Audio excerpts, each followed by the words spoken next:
I received the most devastating phone call of my life, exactly 2 months before my wedding day. My father called to tell me he would not be walking me down the aisle. Instead, he was taking my younger sister Amber to Hawaii that same weekend. A trip they had apparently been planning for months. I stood frozen in my kitchen, still holding the stack of wedding invitations I had mailed just last week, including the one addressed to him. His rejection hit me like a physical blow, stealing my breath and bringing tears to my eyes. This betrayal from the man whose approval I had sought my entire life felt like the cruelest cut imaginable. My relationship with my father, Jack, has always been complicated. He is a traditional man, raised in rural Pennsylvania with firm beliefs about how the world should work and how men should behave. When I came out to him at 21, during my junior year of college, he barely spoke to me for 6 months. I remember the silence on the other end of the phone when I finally gathered the courage to tell him, "I need some time to process this, Marlon," he had said before hanging up. Those months of silence nearly destroyed me. Eventually, we established a fragile peace. We never discussed my sexuality directly, creating this unspoken agreement to pretend it was just some abstract concept rather than the core of who I am. He would ask about my roommate when I started dating someone serious, and I would provide only the vaguest details about my relationships. It was painful and exhausting, but I told myself that at least we were talking. Then I met Trevor 3 years ago at a hospital fundraising gala. I was there representing my marketing firm, which had donated services to the event. Trevor was one of the pediatric surgeons being honored that night for his work with children who needed reconstructive surgery. He gave a speech that moved everyone in the room to tears, talking about a 7-year-old boy whose face he had helped rebuild after a terrible accident. I introduced myself during the reception afterward, and we ended up talking until the catering staff started packing up around us. Trevor is everything I could want in a partner. Kind, brilliant, and grounded, with a quiet sense of humor that never fails to make me laugh, even on my darkest days. He has deep brown eyes that crinkle at the corners when he smiles, and steady hands that can perform delicate surgeries on tiny patients but still tremble slightly when he touches my face. After our first year together, I finally worked up the courage to properly introduce him to my family. My younger sister Amber has always been our father's favorite. 4 years younger than me, she grew up as Daddy's little princess and could do no wrong in his eyes. When she decided to change her college major 3 times, costing thousands in extra tuition, he called it finding her passion. When I changed mine once, from business to marketing, he lectured me for weeks about commitment and responsibility. Every accomplishment of Amber's was celebrated with dinners and gifts, while mine received brief acknowledgments, if they were recognized at all. My mother Susan divorced my father when I was 26, and Amber was 22. She finally had enough of his controlling behavior and criticism. Mom had always been my strongest supporter, especially after I came out. She tried to mediate between Dad and me, but eventually realized she couldn't fix the fundamental problem. After their divorce, she flourished, returning to school for her master's degree and starting a new career as a counselor for at-risk teens. Last year, on our 2nd anniversary, Trevor proposed at the restaurant where we first had dinner. He had coordinated with the staff to recreate our first date, down to the same table, same menu, and same bottle of wine. When dessert arrived, there was a small black box beside my chocolate soufflé. I looked up to find Trevor watching me with those beautiful eyes full of hope and love. "Marlon," he said, "you make every day of my life better just by being in it. Will you marry me?" I said yes immediately, too overwhelmed with emotion to say anything more eloquent. Planning our June wedding brought me more joy than I expected. We decided on a garden ceremony at a historic estate outside of town, with about 100 guests. Trevor and I agreed we wanted something elegant, but not ostentatious, meaningful rather than showy. Every decision we made, from the venue to the menu to the music, felt like we were building the foundation for our life together. We announced our engagement at a family dinner 6 months ago. My mother was ecstatic, immediately hugging Trevor and welcoming him officially to the family. Amber squealed and demanded to see the ring, then launched into questions about wedding colors and themes. My father offered a stilted congratulations and a brief handshake to Trevor, before changing the subject to Amber's recent promotion at her marketing job. I noticed the pain that flashed across Trevor's face before he masked it with a smile, and my heart ached for him.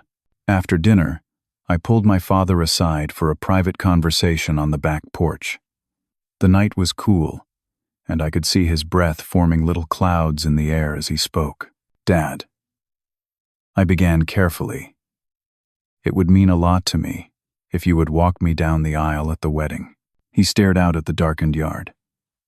"That is traditionally the father's role," he said neutrally. "Yes, it is," I agreed, trying to keep the desperation out of my voice. "And you are my father." He sighed heavily. "I will think about it, Marlon." "That is still months away." I accepted this non-answer, telling myself that he just needed time to adjust to the idea.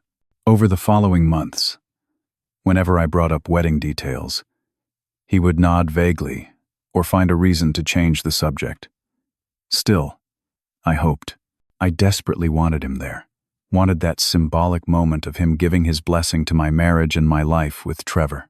Then came the twist that no one saw coming. 2 weeks before his devastating phone call, I was scrolling through social media when I saw a post from Amber. It was a screenshot of airline confirmations for 2 tickets to Hawaii, departing the day before my wedding and returning a week later. The caption read, "Can't wait for our father-daughter adventure. Love you, Dad." Hawaii father-daughter time. The dates jumped out at me immediately. They had planned this trip months ago, deliberately scheduling it during my wedding weekend. My father had never intended to walk me down the aisle. He had never even intended to attend my wedding at all. After discovering the Hawaii trip plans, I called my father immediately, my hands shaking with anger and hurt. "When were you going to tell me about Hawaii?" I asked as soon as he answered. There was a pause on the line. "I see Amber posted about it." "Yes, she did. Were you planning to tell me at all that you booked a trip that overlaps with my wedding? A wedding you knew about for months?" He cleared his throat. "Marlon, I think we need to be honest with each other. I cannot publicly support something I do not believe in. You chose this lifestyle, and I have tried to accept it. But walking you down the aisle, to marry another man, I just cannot do it." His words sliced through me like a blade.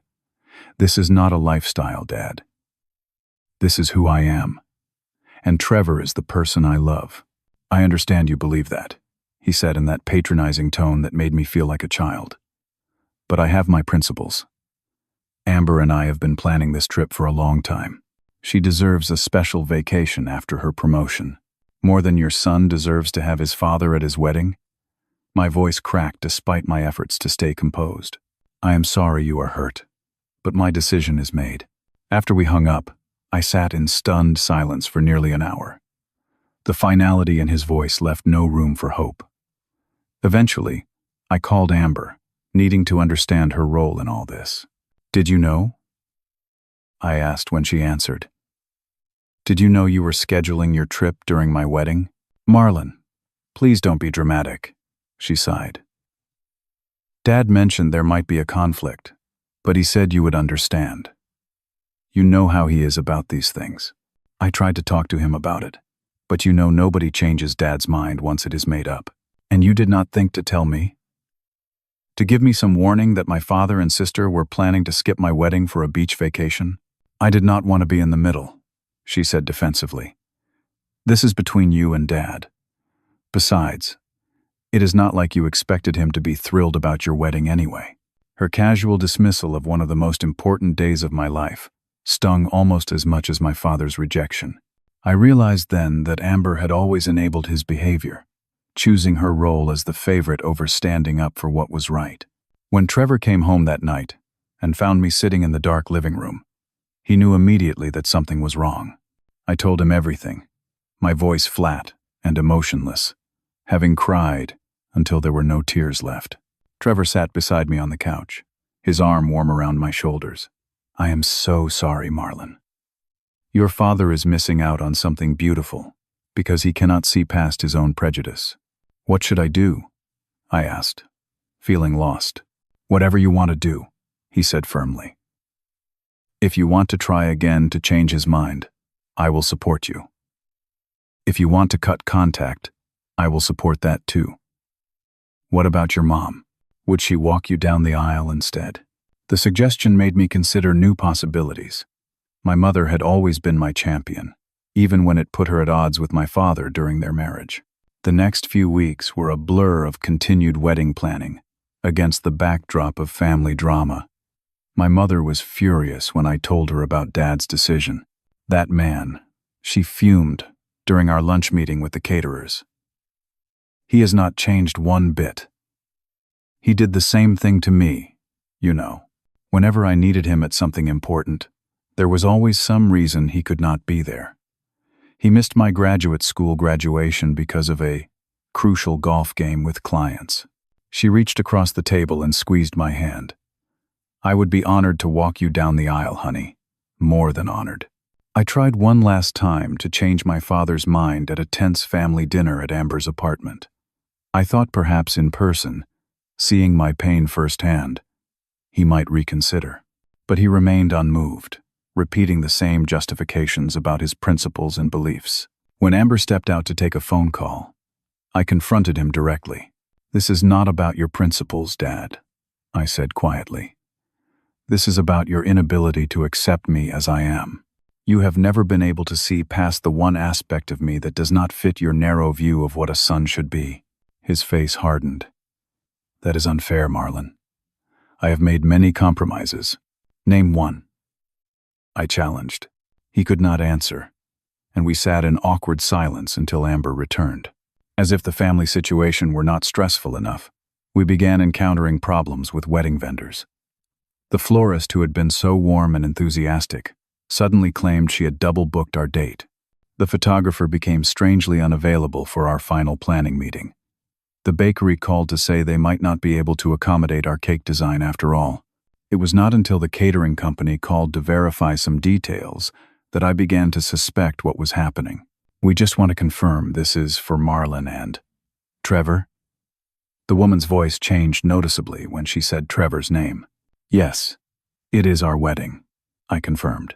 I see. And you are aware of our traditional values as a company?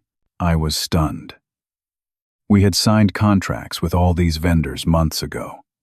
They had known we were a same-sex couple from the beginning. The climactic twist of this chapter in our story came when my cousin Ryan called me out of the blue. Hey, Marlon, he said awkwardly.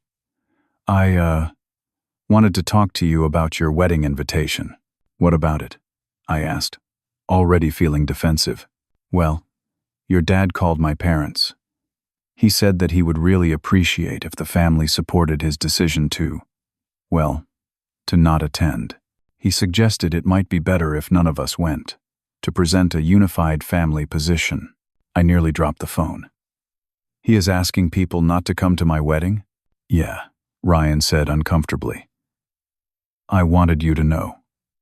For what it is worth, my wife and I are still planning to be there. But I think some of the others might be changing their minds.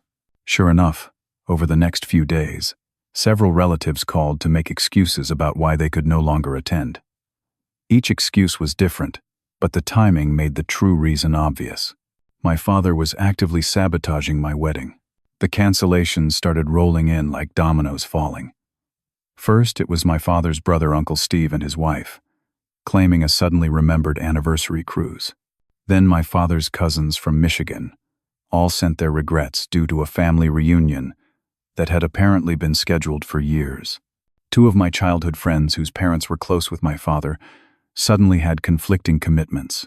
Each cancellation felt like another small rejection, another person choosing my father's comfort over my happiness. Trevor found me one evening sitting at our dining table, surrounded by returned RSVP cards, fighting back tears of frustration. Maybe we should just cancel, I said. my voice hollow. Have a small ceremony with just your family and my mom. Avoid all this drama. Trevor knelt beside my chair and took my hands in his.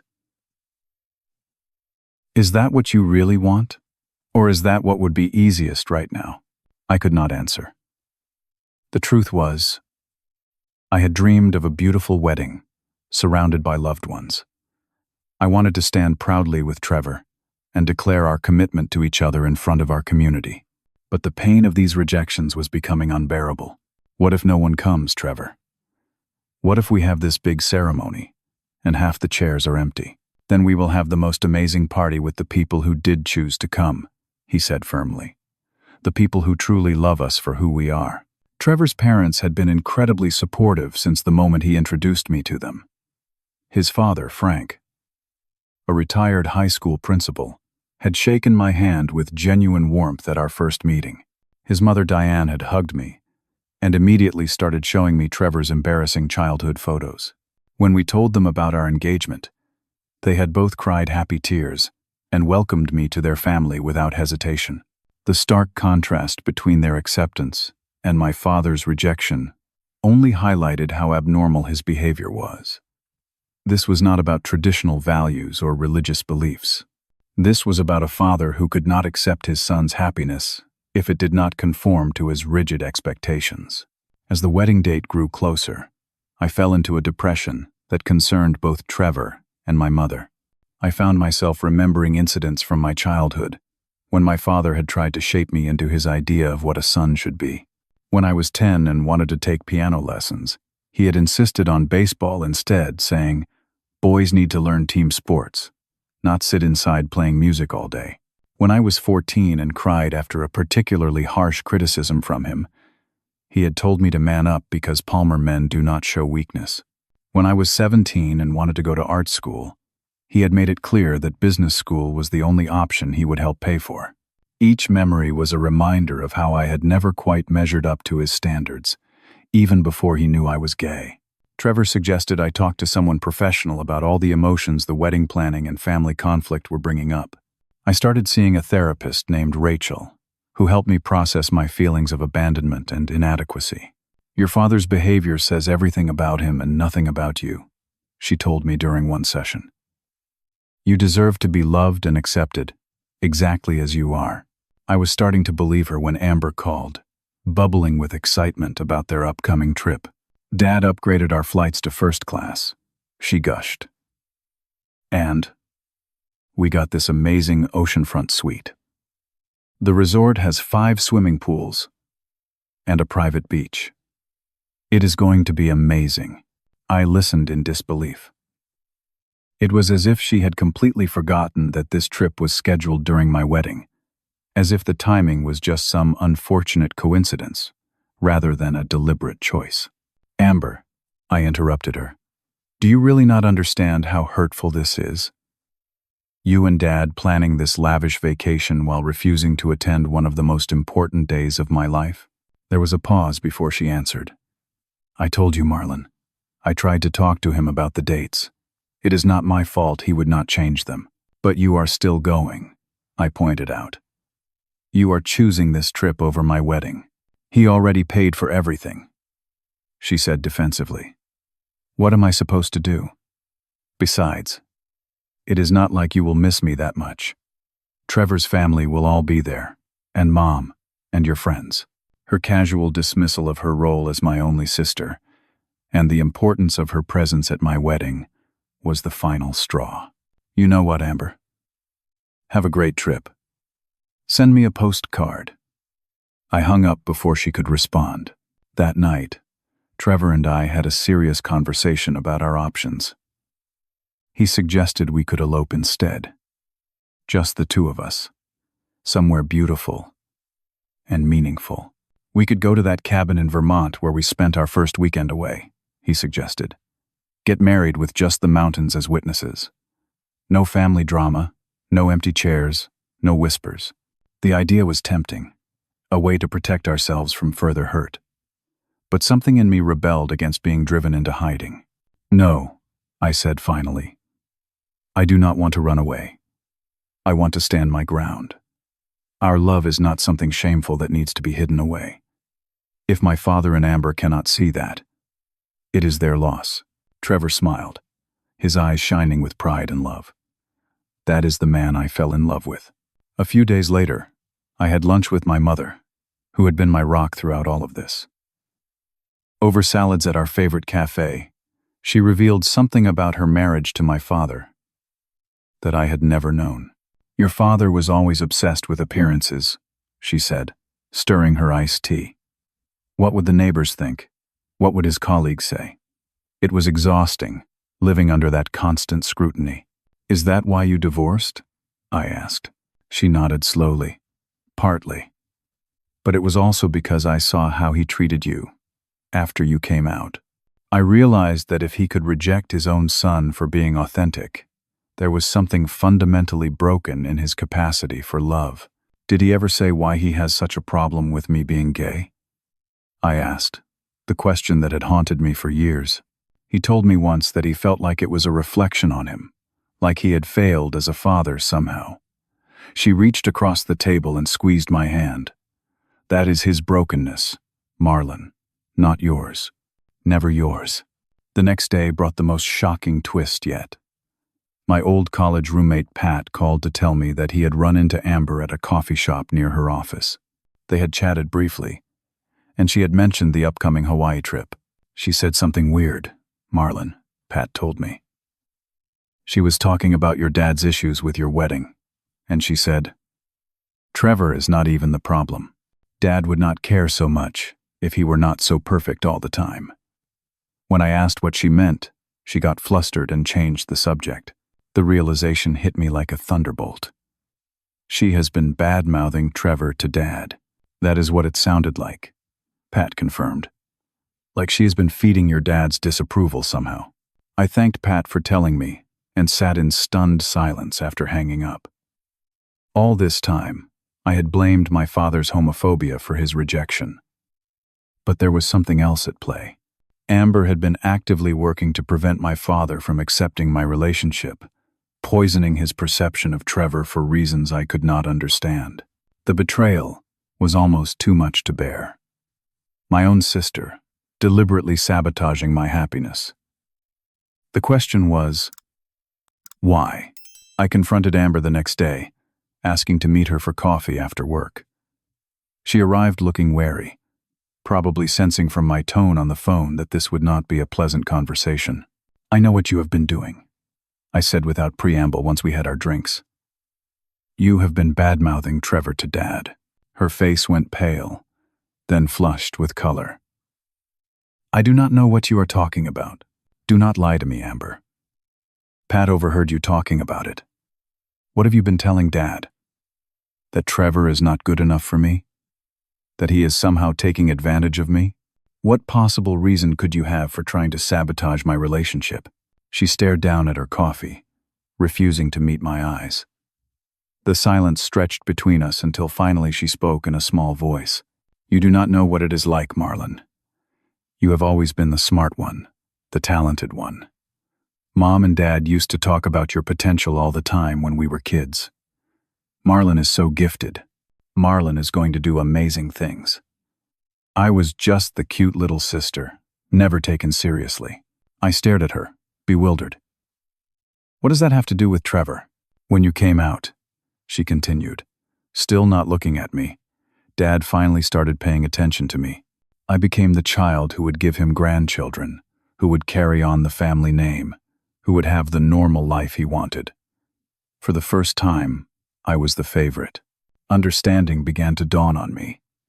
"And now you are afraid of losing that position." She nodded miserably. "When you introduced Trevor to the family, I saw how impressed Dad was with him, despite trying not to show it. A surgeon who saves children's lives, who volunteers in developing countries, who comes from a good family. He was starting to warm up to the idea of you two together. I could see it. So you deliberately said things to keep Dad from accepting Trevor?" My voice rose with anger. "To keep Dad from accepting me?" Tears spilled down her cheeks.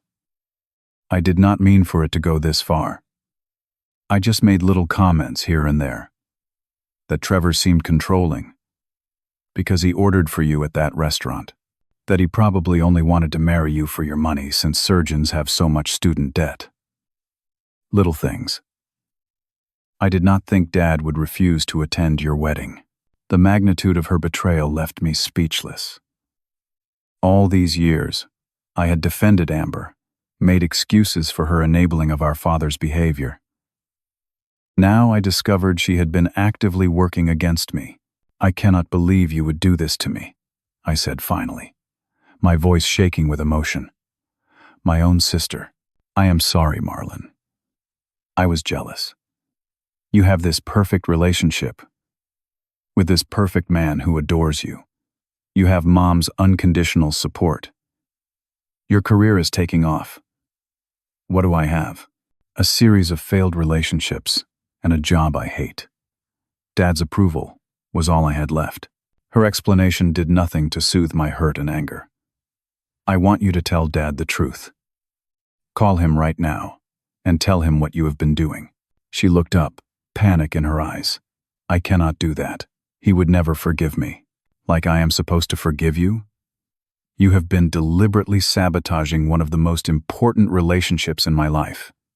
You helped ruin what should have been one of the happiest times for me. Please, Marlon," she begged. "Give me time to fix this my way." "No," I said, standing up. "I am done giving you and Dad chances to hurt me. Enjoy Hawaii. I hope the beaches are worth trading your brother's love for." I walked out, ignoring her calls for me to come back. On the drive home, I called my mother and told her everything. She was silent for a long moment after I finished. "I am so sorry, honey," she said finally. "I had no idea Amber was capable of such manipulation. What will you do now?" "I am cutting them both out of my life," I said firmly. "At least for now. I need to focus on salvaging what is left of our wedding and starting my life with Trevor without their toxic influence." The next few weeks brought new challenges. Several more wedding vendors suddenly developed scheduling conflicts after I discovered they had received calls from someone asking questions about their willingness to service a gay wedding. I had little doubt who was behind those calls, but as these doors closed, new ones opened. Trevor's colleague, Dr. Ramirez, offered us her beautiful lakeside property as a wedding venue after hearing about our difficulties. "My wife and I got married there last year," she told us as she showed us around the sprawling lawn that sloped down to a pristine lake. "It would be an honor to have you celebrate your love in the same place." The property was even more beautiful than our original venue, with ancient oak trees providing natural shade and a boathouse that could be converted into a perfect reception space. My coworkers rallied around me when they heard about the situation. My assistant Liz took over coordinating with new vendors. My boss gave me extra time off to handle the last-minute changes. My friend Marcus, who owned a catering company in the next town, agreed to handle the food after our original caterer backed out. Trevor and I decided to create a video about our relationship and what the wedding meant to us. We spent a weekend filming in significant locations from our relationship: the hospital where we met, the restaurant where we had our first date, the park where we spent countless Sunday afternoons. We posted the video on social media with a simple caption: "Love is love." Our wedding journey has faced unexpected obstacles, but our commitment to each other only grows stronger. The response was overwhelming. Friends shared it with heartfelt messages of support.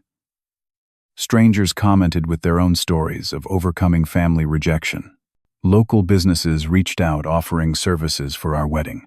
The video went viral within our community, gaining thousands of views and shares. What had started as a simple expression of our love became a statement about acceptance and standing firm in the face of prejudice. A week before the wedding, my mother introduced me to her friend Walter, a kind-faced man in his 60s who had been her support during her divorce from my father. Walter lost his son 10 years ago, she told me quietly while he chatted with Trevor across the room. They had been estranged because Walter could not accept his son's sexuality. They never reconciled before his son's death in a car accident. He has been supporting LGBTQ youth ever since, trying to prevent other families from making his mistake. Later, Walter took me aside. "Your mother told me about your father's decision. I would be honored to walk you down the aisle, if you would allow me." His offer, coming from a place of such personal pain and regret, moved me deeply. "I would be grateful for that, Walter." "Thank you." The most unexpected twist came 3 days before the wedding, when a local news reporter called. Someone had sent them our video, and they wanted to feature our story in a segment about community support, overcoming prejudice. "We would focus on the positive aspects," the reporter assured me. "How your community has come together to make your wedding happen, despite the obstacles." After discussing it with Trevor, we agreed to the interview. While we were not looking to publicly shame my father and sister, we also felt that sharing our story might help others in similar situations. The segment aired the next evening. It was tastefully done, focusing on the outpouring of support we had received and only briefly mentioning the family conflict that had necessitated it. When Marlon Palmer's father refused to walk him down the aisle at his wedding to Dr. Trevor Hughes, choosing instead to take a vacation with his daughter, the community stepped in. The reporter narrated over footage of our friends helping to decorate the lakeside venue. I had no idea how many people would see that segment, or how it would affect the next chapter of our story. The morning after the news segment aired, my phone would not stop ringing. Friends I had not spoken to in years called to offer support. Several local businesses reached out to donate services for the wedding. The owner of a luxury car service offered to provide transportation for our guests free of charge. A renowned local baker volunteered to create our wedding cake as her gift to us. More surprisingly, relatives who had previously declined their invitations began calling to apologize and ask if they could still attend. My cousin Ryan, who had warned me about my father's campaign to discourage family attendance, called to say that nearly everyone was now reconsidering. "Uncle Jack does not look so good in this situation," Ryan explained. "A father choosing a vacation over his son's wedding? Nobody wants to be associated with that kind of behavior anymore." I was torn about how to respond. On one hand, their sudden change of heart seemed motivated more by public opinion than genuine support. On the other hand, perhaps this was an opportunity for healing and education. After discussing it with Trevor, we decided to welcome back any family members who genuinely wished to attend, asking only that they come with open hearts and minds. In the midst of this whirlwind, Amber called. Her voice was tight, with barely controlled anger. "How could you do this to us, Marlon? Going to the media. Do you know how embarrassing this is?" "I did not go to them, Amber. Someone sent them our video, and they reached out to us. Besides, the segment barely mentioned you or Dad by name." "Well, everyone knows who they were talking about. Dad's colleagues have been calling him all morning. People are looking at me differently at work. This is humiliating." I took a deep breath, trying to stay calm. "Did you tell Dad the truth about what you have been doing? About poisoning him against Trevor?" Her silence was answer enough. "That is what I thought," I said. "You are not upset about the public exposure. You are upset because your manipulation has been revealed. That is not fair," she protested. "None of this is fair, Amber. You and Dad made your choices. Now you are facing the consequences of those choices. That is how life works." After hanging up, I received another surprise call, this one from Trevor's parents. They had seen the news segment and were deeply moved by the story. "We want to help Frank," Trevor's father said firmly. "We have been saving for Trevor's wedding since he was born. We would like to contribute toward upgrading certain aspects of the celebration, if you would allow us." "That is incredibly generous," I said, overwhelmed by their kindness. "You are family now, Marlon," Diane, Trevor's mother, added. "And families support each other through difficult times. We want your day to be perfect, despite everything that has happened." Their unconditional support made the contrast with my own father's rejection even starker, but it also filled me with gratitude for the new family I was joining. Later that day, I received a Facebook message from Derek, my best friend throughout elementary and middle school. We had drifted apart in high school, partly because I started pulling away from everyone as I struggled with my sexuality. We had not spoken in nearly 15 years. "I saw you on the news," his message read.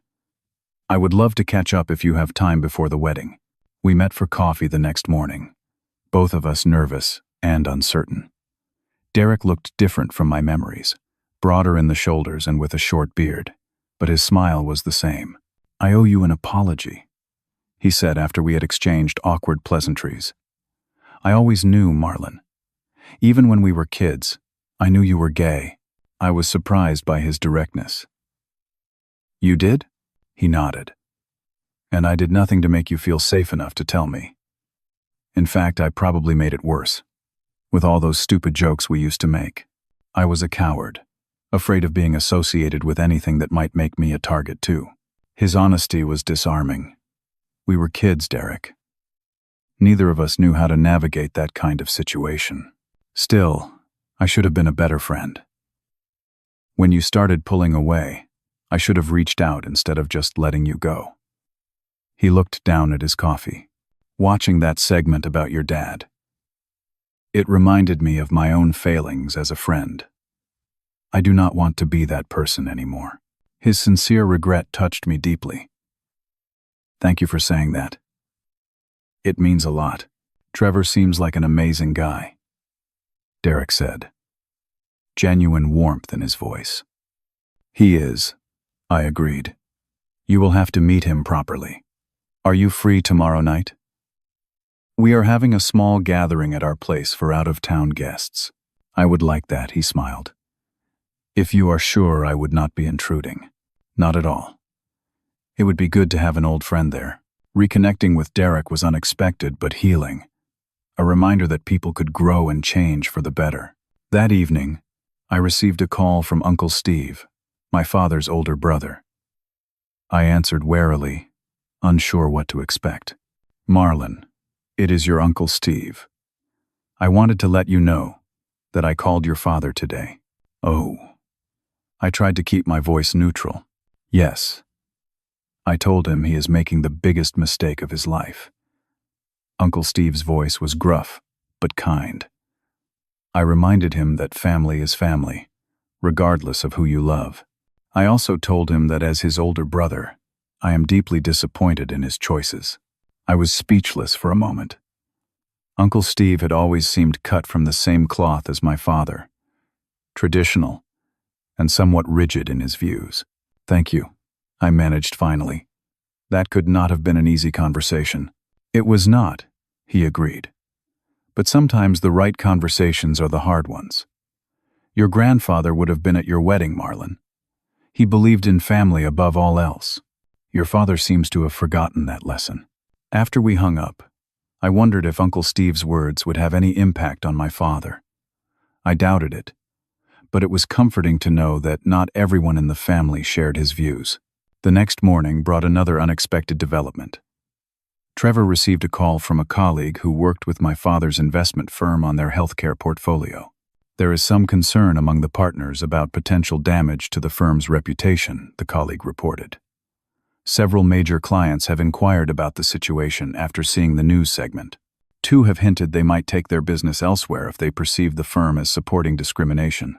I had not considered that there might be professional consequences for my father's actions." While I took no pleasure in his discomfort, I did feel a certain vindication that his behavior was being judged by his peers. With just 2 days until the wedding, we were fully immersed in final preparations. The lakeside property was being transformed, with white chairs facing an arbor covered in greenery and white roses. Lights were being strung in the trees for the evening reception. The boathouse had been cleared and decorated with more flowers and candles. In the midst of this activity, I received a text from a number I did not recognize. "Check your front porch." Curious and a bit wary, I went to the door. On the porch sat a large gift basket containing an expensive bottle of scotch, my father's favorite brand. Attached was a note that simply read, "Life is too short for regrets." There was no signature, and I had no idea who might have left it. The message felt both ominous and hopeful, like a signal of change on the horizon. That night, as Trevor and I reviewed final details for the ceremony, I received another shock. Amber called, her voice subdued. "I just wanted to let you know that our Hawaii reservations have been canceled," she said without preamble. "What? Why?" "I cannot tell you more right now. Just be available tomorrow. Okay? Keep your phone on." Before I could ask any more questions, she hung up. I turned to Trevor, confusion and a strange hope mingling in my chest. That was Amber. She said their Hawaii trip is canceled. "Do you think that means?" Trevor left the question hanging. "I do not know," I admitted. "But something is definitely happening." We went to bed that night with a sense of anticipation, wondering what the next day might bring. The day before our wedding dawned bright and clear. I woke early, my mind racing with last-minute details and questions about Amber's cryptic call. Trevor was still asleep beside me, his face relaxed and peaceful. I watched him for a moment, overcome with gratitude that this wonderful man had chosen to share his life with mine. I slipped out of bed quietly and went to make coffee. My phone buzzed with text messages from friends arriving in town and vendors confirming final arrangements. Nothing from Amber or my father. My mother arrived mid-morning to help with the remaining tasks. She brought fresh bagels and a calm presence that helped steady my nerves. "Everything is going to be beautiful tomorrow," she assured me as we sorted place cards. "Focus on what matters, Marlon. You and Trevor, committing to each other, surrounded by people who truly love you." "I know," I agreed. "I just keep thinking about Amber's call. What did she mean? Why cancel their trip now, the day before?" "Try not to dwell on it," she advised. "If they have had a change of heart, that is wonderful. If not, you have already done the hard work of accepting their absence. Either way, your wedding will be perfect because it is yours." We spent the afternoon at the venue for the final walkthrough. Dr. Ramirez had outdone herself, adding touches I had not expected. Lanterns along the path to the lake, comfortable seating areas scattered across the lawn for guests to gather, a small wooden dance floor installed on the level ground near the boathouse. "This is beyond anything we could have imagined," I told her, overwhelmed by her generosity.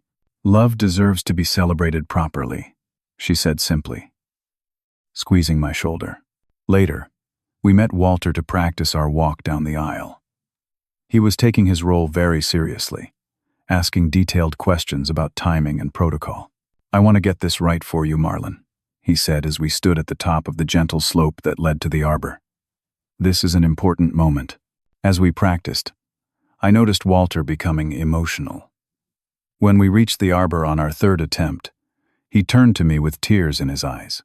"I keep thinking of my own son," he admitted quietly. "How I wish I could have walked him down an aisle or seen him happy with someone he loved. Thank you for allowing me to be part of this. It is healing something in me I thought would always remain broken." His words touched me deeply. Here was a man who had learned the hard lesson my father seemed unable to grasp, that love and acceptance matter more than rigid beliefs or social expectations. "Thank you for being here," I told him sincerely. "Your support means the world to me." That evening, Trevor's friends had organized a small bachelor celebration at our favorite restaurant. Nothing wild, just good food and company before the big day. Trevor's brother gave a heartfelt toast that brought tears to my eyes, welcoming me to their family and expressing joy at seeing his brother so happy. We returned home around 10, tired but content.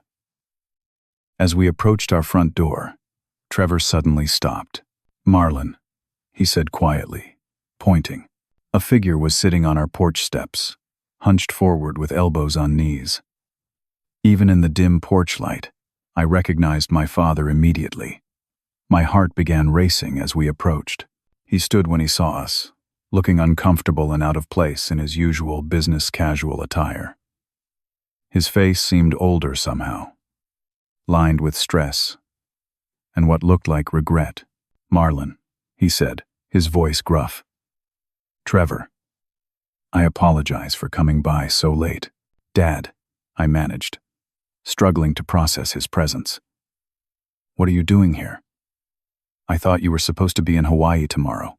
He shifted his weight from one foot to another, a gesture of discomfort I recognized from childhood. "May I come in? I would prefer not to have this conversation on your porch." Trevor and I exchanged glances, and he nodded slightly.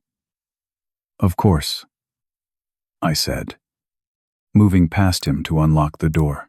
Inside, an awkward silence fell as we stood in our living room, none of us making a move to sit. Finally, my father spoke. "I made a mistake," he said simply. "Several mistakes, actually. The biggest being that I let my own prejudice and fear come between me and my son." I stared at him, unsure how to respond to this unprecedented admission. "What changed?" I asked finally. He sighed heavily. "Many things. The news segment was part of it.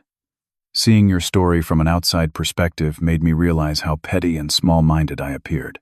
Then Steve called to tell me exactly what he thought of my behavior. Some of my business partners expressed concerns." He paused, then continued more softly. "But what really got through to me was finding out what Amber had been doing." My breath caught. "She told you?" He nodded. "Last night, we had a very difficult conversation.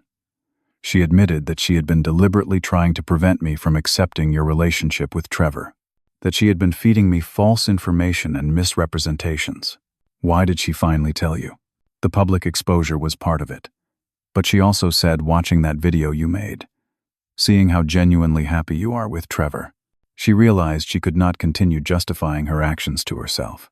I processed this information slowly. "So now what? You canceled your trip?" "Amber canceled it, actually. She said she could not in good conscience go on a vacation designed specifically to avoid your wedding. She told me I needed to make things right with you, if that was even possible." "And is it?" I asked, my voice catching. "Possible?" My father looked directly at me for the first time. "I hope so. I know I have hurt you deeply, Marlon. I know I have missed years of your life because of my inability to see past my own expectations. I cannot change that. But I can try to do better starting now." He turned to include Trevor in his gaze. "I owe you an apology too, Trevor. I judged you unfairly, without ever really getting to know you. Marlon is lucky to have found someone who supports him so completely, who loves him for exactly who he is. Something I failed to do." Trevor nodded, accepting the apology with grace. "Thank you for saying that." My father turned back to me. "I know it is very last minute, and you have every right to refuse, but I would be honored to walk you down the aisle tomorrow, if you would still want me to." The question hung in the air between us. Part of me wanted to refuse, to protect myself from further hurt. But another part, the part that had always yearned for my father's acceptance, saw the genuine regret in his eyes. "What about Walter?" I asked. "He has been practicing with me. I cannot just tell him he is not needed anymore." "I understand," my father said. "Perhaps he could join us? Both of us could walk with you?" The suggestion surprised me. The old Jack Palmer would never have shared the spotlight or compromised his traditional view of how things should be done. "I would need to ask him," I said cautiously. "And I would need to think about it." My father nodded. "Of course. Take whatever time you need. I will be at the Lakeside Inn tonight and tomorrow, regardless of your decision. I want to be there for your wedding, Marlon. Even if it is just as a guest in the back row." As he turned to leave, he paused.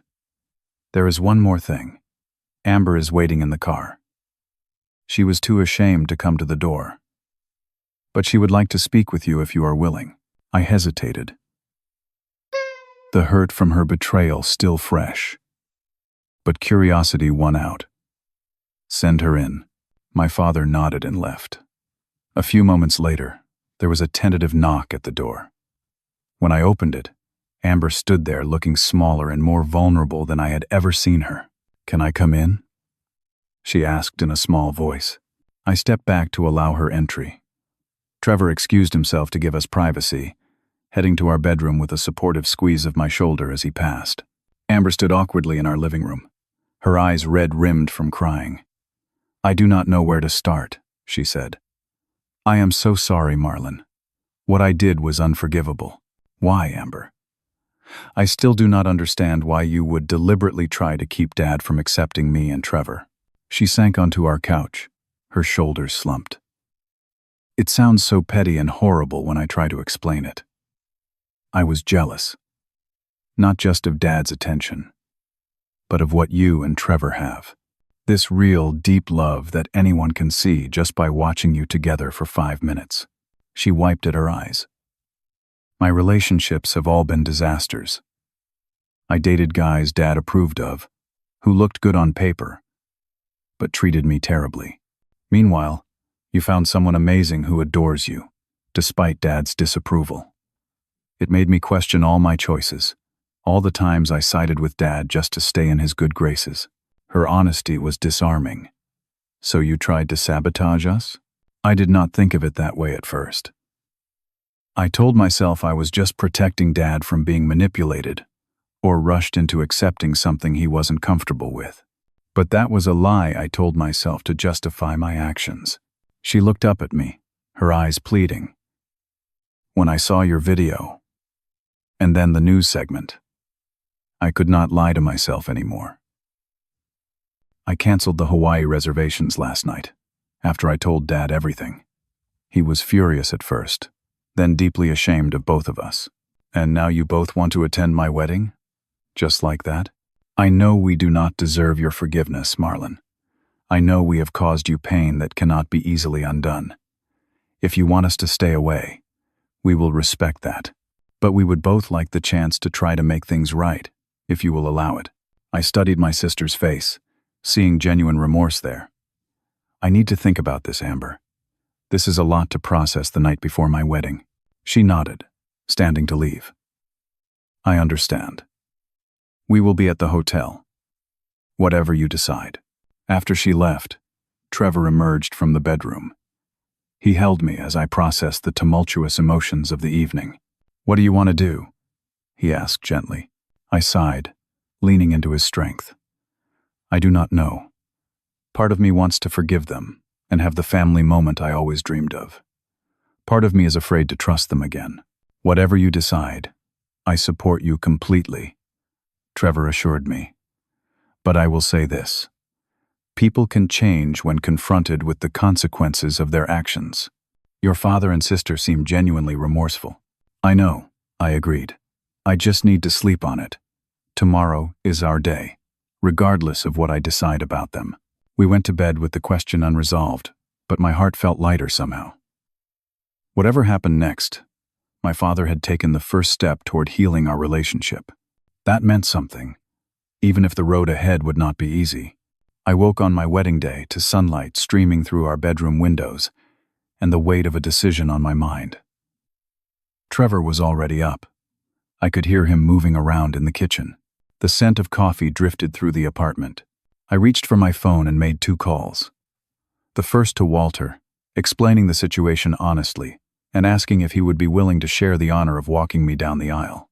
The second to my father, letting him know my decision. Both conversations were emotional but healing. Walter, with his characteristic generosity, immediately agreed to the shared role. "This is how reconciliation happens, Marlon," he told me. "One step at a time, with grace and an open heart." My father was silent when I first extended the invitation, then cleared his throat several times before responding. "Thank you, son," he said, his voice thick with emotion. "I will be there. What time should I arrive to get ready?" We arranged for him to come to our apartment that morning, where Trevor and I were both preparing for the ceremony. This break with tradition felt right for our non-traditional wedding. An hour later, there was a knock at our door. I opened it to find my father standing there in a crisp navy suit, looking nervous but determined. "Good morning," he said formally, then seemed to catch himself. "Marlon, I cannot thank you enough for this opportunity. I stepped back to let him in. "We have a lot to work through, Dad. This is just the beginning." He nodded soberly. "I know.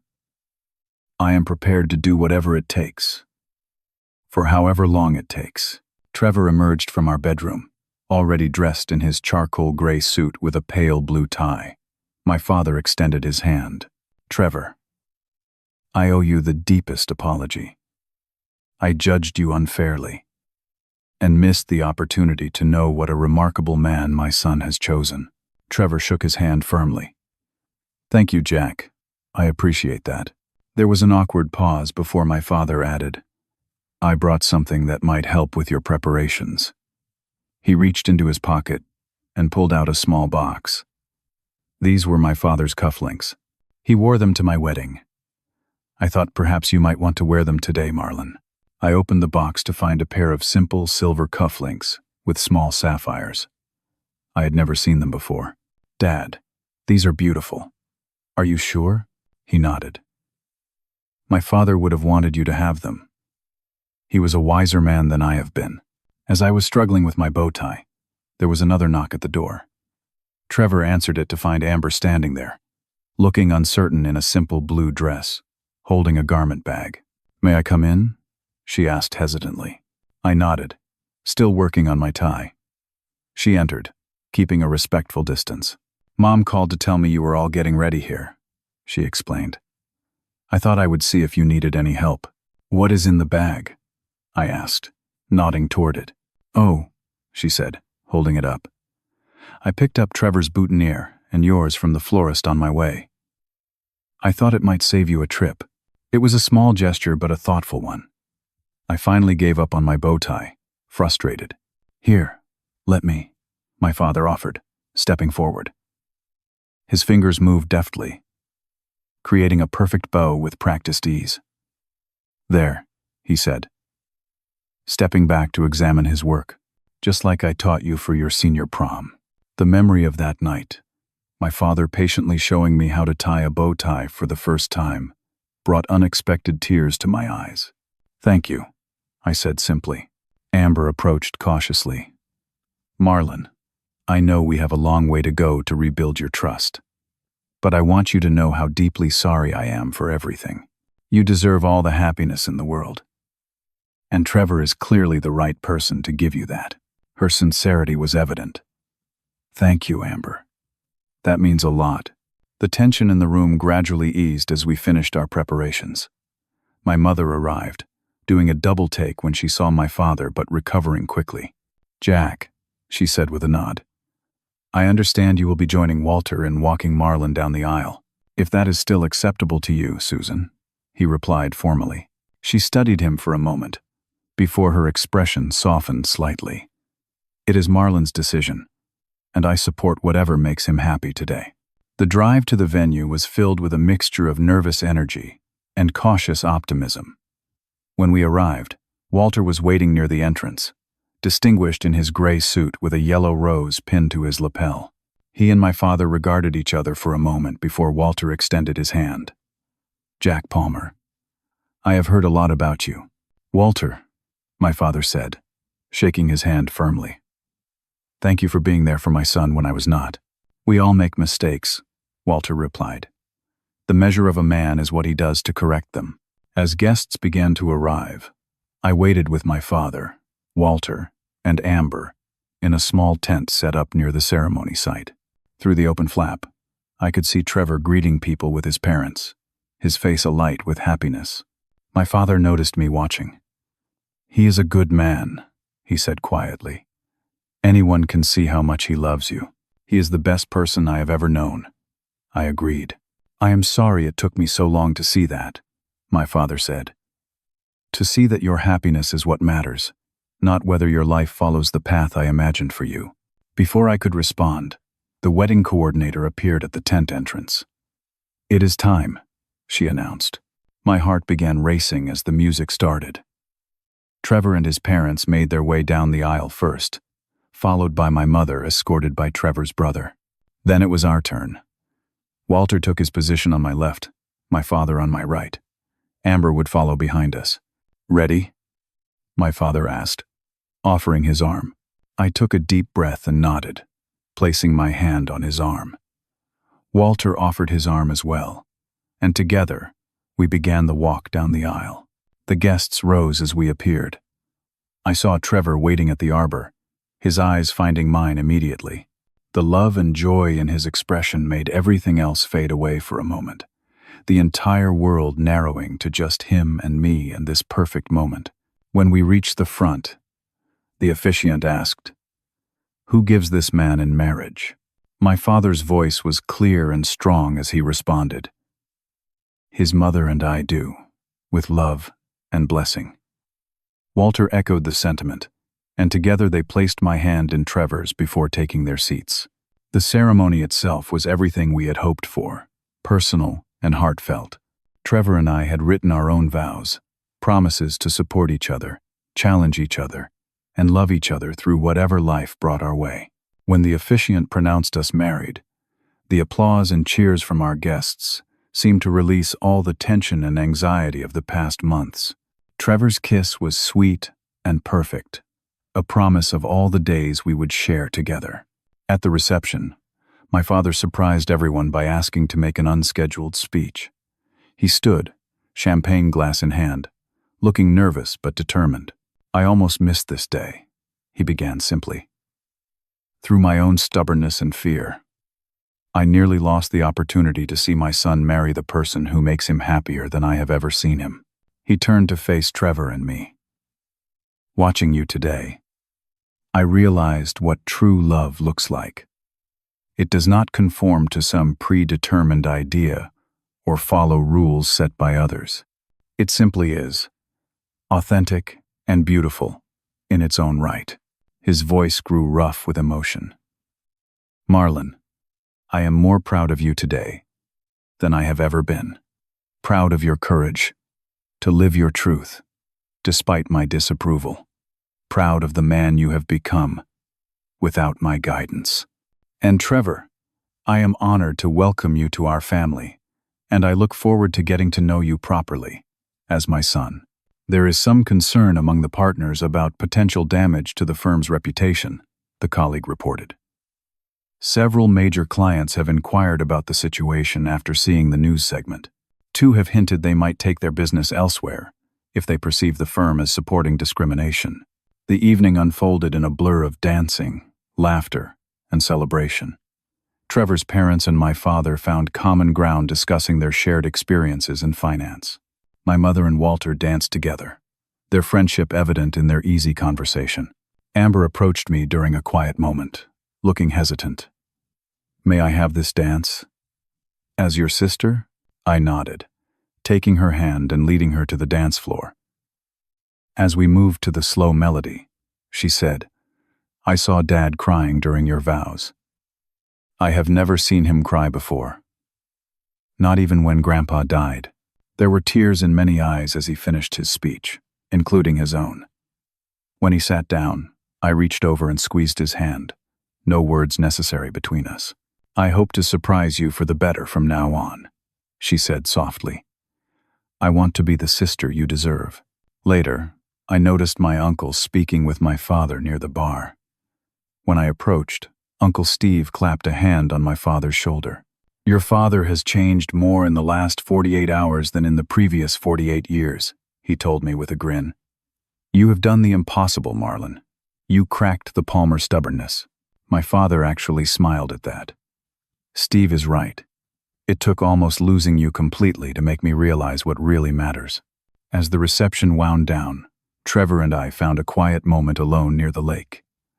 The setting sun cast golden light across the water, and lanterns glowed softly in the gathering dusk. "Happy?" Trevor asked, his arm warm around my waist. "More than I ever thought possible," I answered honestly. "Not just because of us, though that would be enough. But seeing my father change, watching him try to make amends, I never thought that would happen. People can surprise us." Trevor echoed my earlier words. "Your father loves you." It just took him a while to realize that love should be unconditional. "I know we have a long road ahead with him," I acknowledged. "One wedding day does not erase years of hurt, But it feels like a real beginning, Trevor nodded. A beginning is all we need. The rest, we will figure out together. As we rejoined the celebration, my father approached with a small wrapped package. "This is for both of you," he said, handing it to me. A small token. I unwrapped it to find a beautifully framed photograph from earlier in the day, capturing the moment when Trevor and I were pronounced married. My father stood in the background, visibly emotional.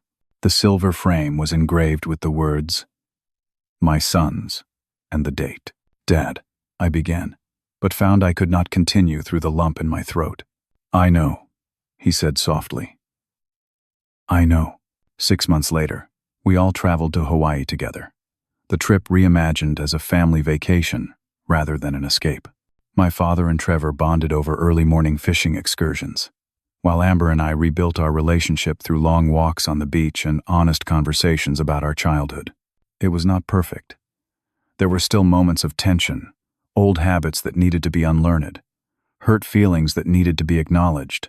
But we were trying, all of us, to create something new and better than what had come before. On our last night in Hawaii, watching the sunset from our beachfront hotel, I reflected on the journey that had brought us to this place. The pain and rejection had been real, but so was the healing that followed. By refusing to accept my father's initial decision, by standing firm in my truth and my love for Trevor, I had created the opportunity for transformation, not just for myself but for my entire family. In the end, the greatest gift was not my father walking me down the aisle, though that moment was precious. It was the lesson that love, when authentic and unwavering, has the power to change hearts and heal wounds that once seemed permanent. That standing firm in your truth, even when it costs you dearly, can ultimately lead to deeper connection and understanding than compromise ever could. Have you ever experienced a moment when standing your ground led to unexpected healing in your relationships? Or when someone's change of heart completely transformed a difficult situation? I would love to hear your stories in the comments.